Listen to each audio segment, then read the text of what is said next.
Saat ini, angka kemiskinan di Indonesia semakin meningkat. Sebagian besar dari mereka hidup dari belas kasihan orang lain. Data menunjukkan banyak masyarakat yang masih hidup di bawah garis kemiskinan.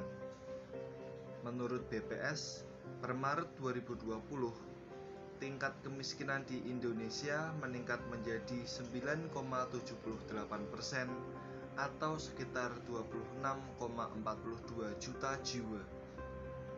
Hal itu diperparah dengan adanya pandemi COVID-19 yang terjadi akhir-akhir ini. Selain itu, menurut BPS, meningkatnya kemiskinan saat ini karena pertumbuhan pengeluaran konsumsi rumah tangga pada PDB yang melambat dan sektor pariwisata yang terpuruk. Berita-berita dampak pandemi pun akhirnya muncul di berbagai media. Hal yang sama terjadi di kota-kota lain, termasuk di kota Semarang. Dari data BPS, per September 2019 lalu, terdapat 71.969 masyarakat Semarang yang hidup di bawah garis kemiskinan. Dari tingginya angka kemiskinan tersebut, kami ingin mengetahui realita kemiskinan yang terjadi di kota Semarang, terlebih di masa pandemi ini. Oleh karena itu, pada Senin 29 Desember 2020 lalu, kami melakukan observasi di beberapa daerah. Meskipun beberapa kali kami sempat ditolak, akhirnya kami berhasil mewawancarai dua narasumber. Yang pertama, kami mengunjungi Bapak Zainal, seorang pemulung asal Demak berusia 45 tahun. Dan yang kedua, kami mengunjungi Ibu Surip, seorang pemulung asal Semarang berusia 50 tahun. Pak Zainal. Oh, Pak Zainal. Siswanya pinten tak umurnya, Pak? Ya mungkin saya kelahiran 75. Oh, tuh. Iya, kelahiran 75. Asli mana, Pak? Saya aslinya itu Demak. Asli Demak. Ah, Demak. Sudah merantau ke Semarang berapa tahun, Pak? Nah, sudah lama. Kalau dari kayak gini ini ya pekerjaan saya dari dulu kan. Oh, pulang kayak gini ya. Kalau keluarga di Semarang juga, Pak? Enggak, warga di kampung. Oh, di Kampung. Nah, jadi saya di sini sendirian. tapi sering balik kampung. Ya, mungkin ya gimana ya? Kalau ada keperluan atau 1 bulan sekali, 2 minggu sekali gitu balik ke sana.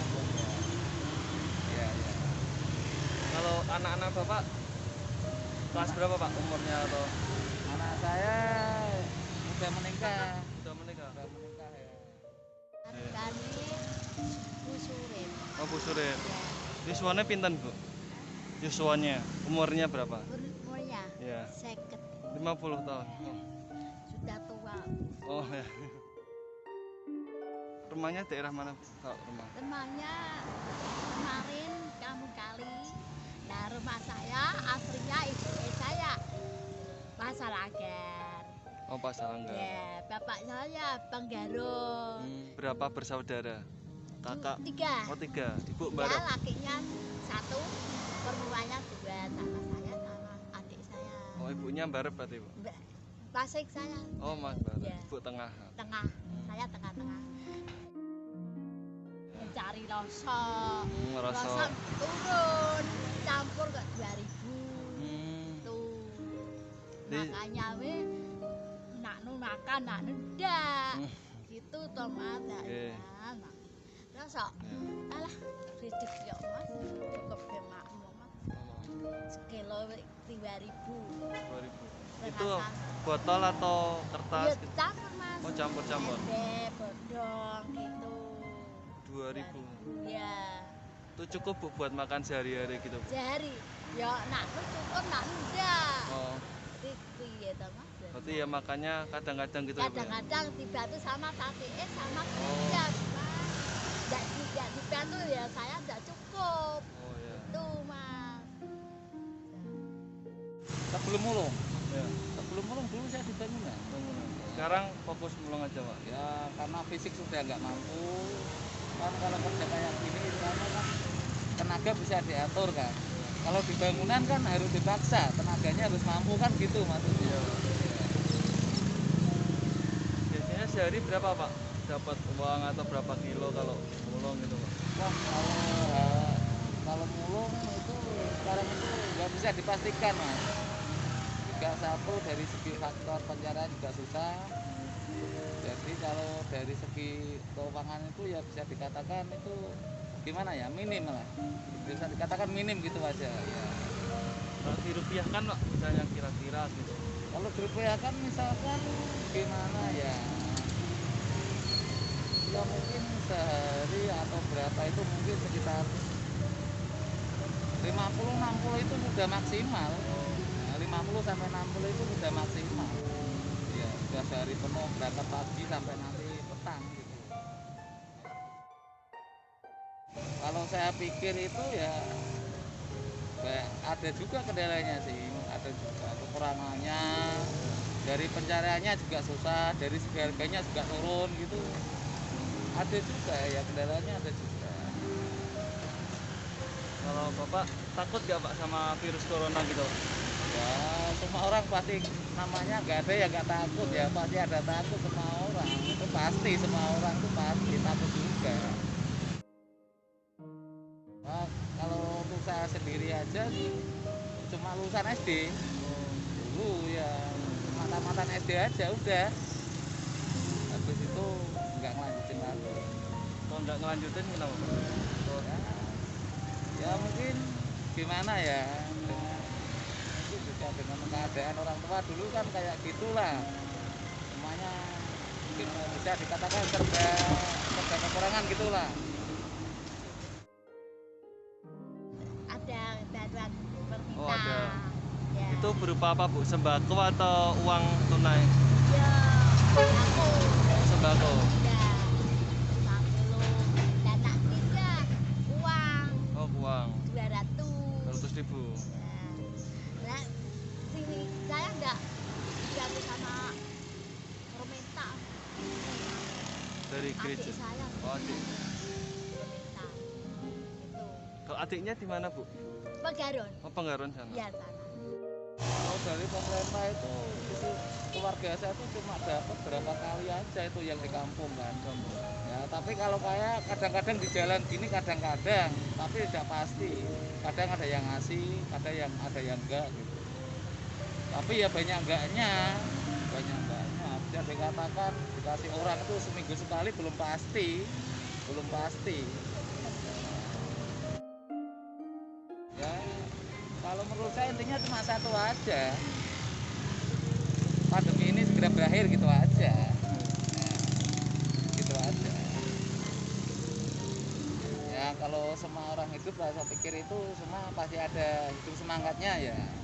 Tapi entah caranya gimana kan itu sesuai dengan karakter orangnya. Kalau enggak kerja gimana lagi? Kan harus kerja, istilahnya kan gitu. Iya. Harus kerja. Nah gini aja, yang penting harus semangat gitu aja. Harus semangat gitu aja intinya lah. Jangan menyerah gitu aja. Iya. Itu kok udah dibantu pemerintah. Oh, nggak terlalu. Ya, adik saya bisa. Tapi pengen Bu misalnya Kak suatu saat pengen. Bantu pemerintah, Mas.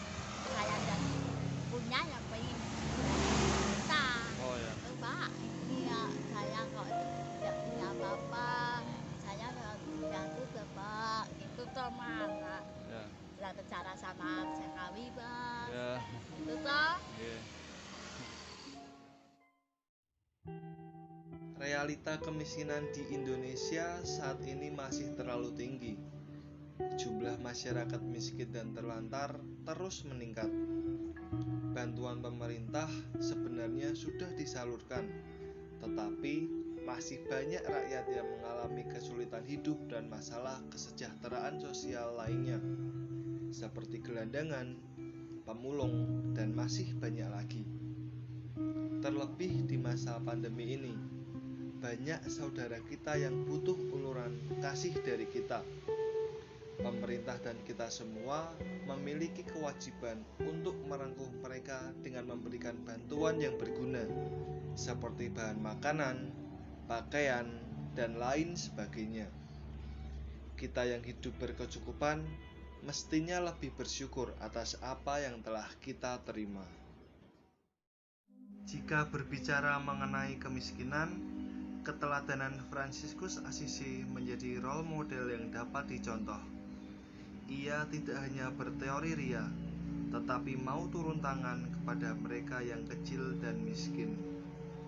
Semangat kemiskinannya menjadikan komunitas Saudara Dina menjadi wadah penyebaran kasih pada saat itu. Kita sebagai putra-putri Assisi selayaknya menghidupi semangat kemiskinan itu dalam hidup sehari-hari.